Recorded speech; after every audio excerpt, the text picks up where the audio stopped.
Depuis 6 mois, R&D Tech à Saint-Jacques-de-la-Lande propose des formations de pilotage de drones professionnels.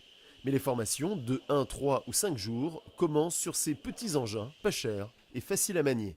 Ils se comportent à peu près comme les gros drones. Ils sont moins précis, donc quand on va commencer qu'un petit drone, après on va pouvoir évoluer sur, on a un simulateur aussi et des gros drones. Donc quand on pilote le petit drone, voilà, ce sont les mêmes commandes, ce sont les mêmes systèmes de propulsion et de stabilisation. Se former au pilotage est aujourd'hui nécessaire. C'est la réglementation de la Direction générale de l'aviation civile qui l'impose. Il y a 4 cadres à respecter, le S1, S2, S3, S4, suivant les capacités de transport des drones. Et donc tout le monde ne peut pas utiliser ces drones n'importe comment, n'importe où, parce qu'il y a dans l'espace aérien des avions, des hélicoptères, des ULM, et tout ça doit voler ensemble. Les drones, selon leur taille, peuvent porter des matériels de quelques grammes à quelques kilos. Ils sont en passe de révolutionner beaucoup de métiers. Le métier du cinéma, avec tout ce qui est vue aérienne, par exemple pour Faut pas rêver, les émissions de télé, les films.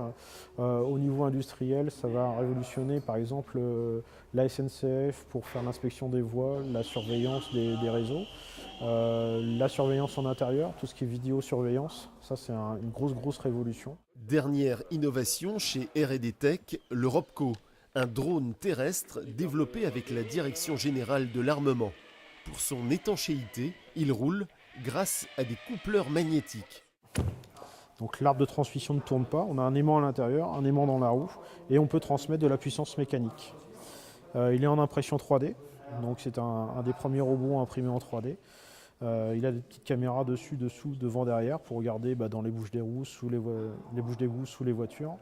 Et puis il a une technologie filaire longue distance. Et ce Robco se verra attribuer des missions de reconnaissance et de surveillance. Sur ce type de robot, on peut intégrer de la caméra proche infrarouge, du laser détection de distance, des systèmes détecteurs mouvement, un peu toute la panoplie qui est actuellement sur des caméras fixes, mais de façon mobile, ce qui permet de réduire les coûts et ainsi détecter des intrus sur des grands entrepôts ou même sur des chantiers en extérieur.